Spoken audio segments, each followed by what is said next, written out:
Hey guys, Trent Tate at Mercedes Guy 205. Tonight I have a 2022 GLE 53 AMG Coupe. These have been extremely hard to get our hands on, and this vehicle is already sold.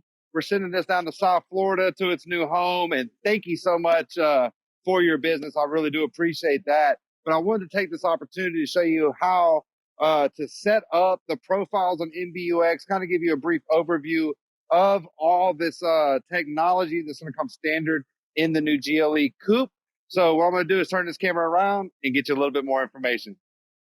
So inside the GLE, when you turn the vehicle on, I'm just going to turn it into accessory mode for the sake of the video because we are cleaned up here on the showroom as this one's going out tomorrow. But you're going to notice initially, right when you turn the vehicle on, it's going to ask you if you'd like to go through a setup wizard, which is I can't be there with you setting this vehicle up. I would highly recommend you can hit start. You go through, it'll walk you through how to create a profile. For the sake of the video, I'm just going to kind of skip through here and go back to my home area. Okay. One thing that's real unique about our systems is you can establish multiple profiles. So you, your other family members, any other drivers of the vehicle can create profiles, and the vehicle will remember your settings and preferences based upon your profile. Now, one thing I always like to show my clients is when you come over here, you can come to the settings menu, okay, right here, or you can hit the hot button here next to your touch pad that has a little car icon on it and access the same screens. But here is where you'll be able to go through and tweak the different individualized settings. Like this one that we're in is equipped with the heads up display. So the heads up display, you can turn that off and on from your quick access menu. This is for a tow mode. You can turn off and on your parking sensors. This guy right there is to disable your interior motion sensors. The only time that you would really want to do that is if you know you're going to be leaving your dog in the car, you're running into the store, and whatever the case is, it's going to enable your motion sensors when you turn the car off as a security measure. So if you are going to leave an occupant in the car with the car off, I would turn that off because it will ring your alarm. You have your downhill stability assist system there, along with easy access to the vehicle. You can turn that off and on to where it'll actually raise and lower the vehicle. And this is going to be for your car wash mode. I don't recommend using the automatic car washes because it is going to be prone to surface scratches. But if you're going to run your car through the wash, hit that car wash button. It's going to prompt you with a checklist of things that you'll need to do to access the wash safely.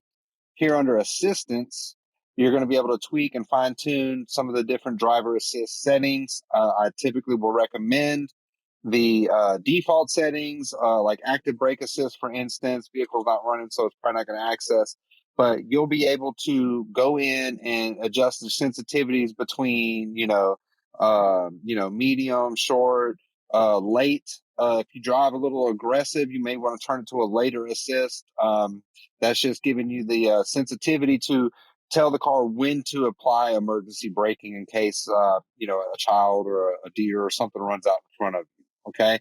Blind spot assist, you're going to want to leave that on. Those are your blind spot monitors on both sides of the vehicle. And traffic light information, I like to turn on.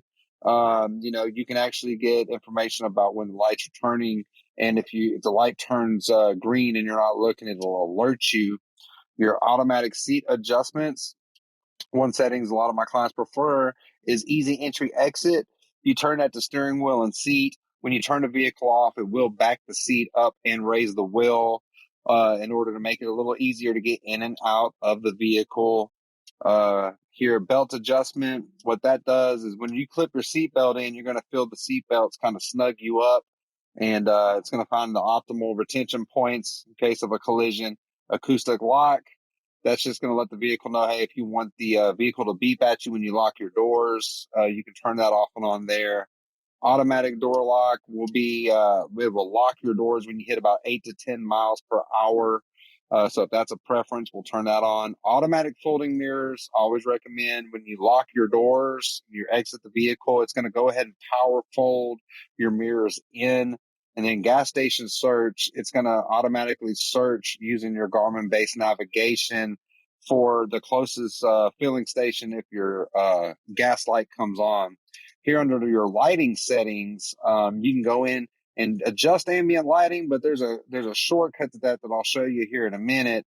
Exterior lighting delay will be the amount of time the exterior lights take to turn off. After you turn the vehicle off, you can set that between all off altogether 15, 30, 45, 60 seconds.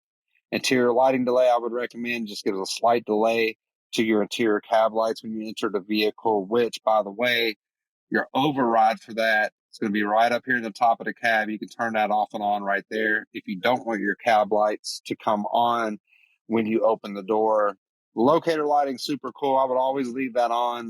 The vehicle does have puddle lamps, which will illuminate your entry exit points of the vehicle. So I would leave that setting on.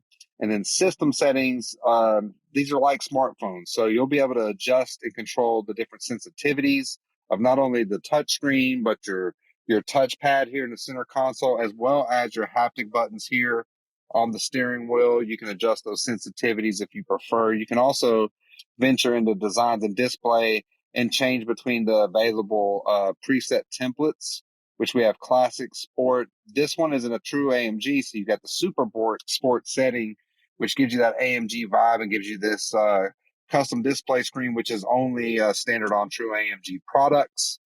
And most of this stuff will be things that you'll tweak over time as you find your preferences, like audio settings for the volume of, your digital assistant.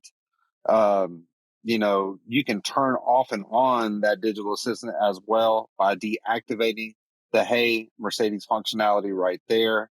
You can see when you say the tag word, it's going the assistant's going to pop up and try to assist you. So if you do turn that off, you can still access that digital assistant right here on the steering wheel by tapping up the voice button.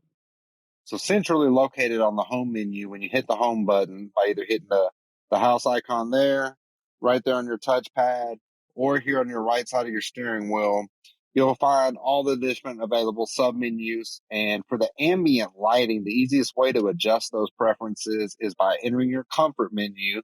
Here you can adjust heating balance for your heated seats. The kinetics have, some light massaging from your bolsters that you can adjust. And ambient lighting, this is where you can go in and change some of the different templates that are available. As you can see, the multicolored templates here will put different colors in different areas of the vehicle. And these GLE coupes, they do a really good job at accenting this beautiful interior trim. And that's all the way to the back. You've got trim lighting elements throughout. And by keeping multicolor animation on, it'll slowly rotate through the different colors in the palette based upon the theme that you have selected. So that's something that you can play with. And what I love about our cars is they're so customizable. So say that, we really like that red moon color combination. We like the AMG Super Sport setup that we're in right here. Well, once you find all your preferences with your display, you can venture down here to the themes by actually swiping up on the display system there. It has come standard with some preloaded themes, but this is super cool because I can go in here, create my own custom theme, and it'll remember everything from the drive mode, which is fully changeable here on the dynamic switch, to which audio channel you want to pop up on. If there's a navigation address that you want it to pop up on whenever you enter a certain theme, you can select that. You can select the starting screen up to where that the first screen that's going to pop up when you enter your theme. You're going to pick a background image. You're going to name it to whatever you want to name it. You're going to save that theme there.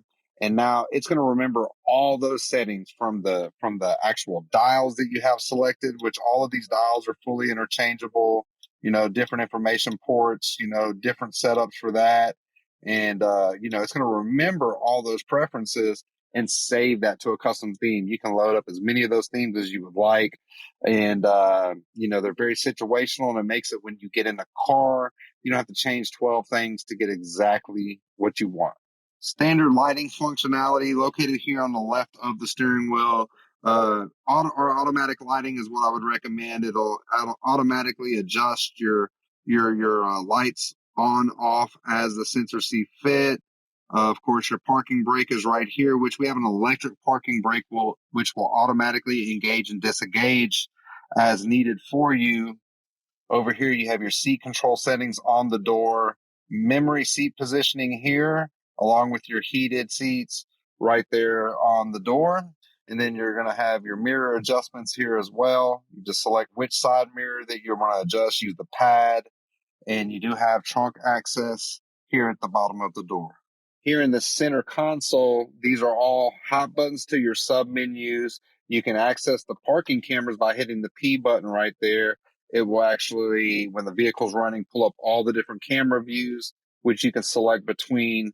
It also has an autopilot Parktronic feature, which will park itself for you. You can also assign some of your favorites, like certain colors, radio channels, navigation addresses, to a favorite, and then access your favorite menu there. And the GLE 53 goes a little deeper because you can actually adjust the whole chassis up or down depending on your driving situations. You can also change the suspension mode right there. And my favorite, you can adjust that throttle response between balanced and powerful. This one does have the upgraded exhaust system on this model. So by pressing that button, you can go between the balanced and powerful exhaust note. This being a true AMG, it does have the drive control units right here under your steering wheel. You'll be able to adjust things like your exhaust note, your suspension mode, your overall dynamic drive mode by changing these dials here. You can even press these like a button and put up different functions like raising the chassis, AMG dynamic sport suspension tuning. There's a lot of options that you can really make your own using your AMG drive unit. And there you go. That's an incredible product. Again, these are hard to come by, but we still have a couple of allocations before the 22 model year runs its course that we can get you a custom build order in. So give me a call if you would like any additional information on the GLE Coupe. You can reach me direct at 205-504-2358 by phone or text, or check me out online at themercedesguy.com. I really appreciate you sticking around watching the whole video, and I'll make you this personal guarantee. When you make it out to Mercedes-Benz of Birmingham, expect excellence.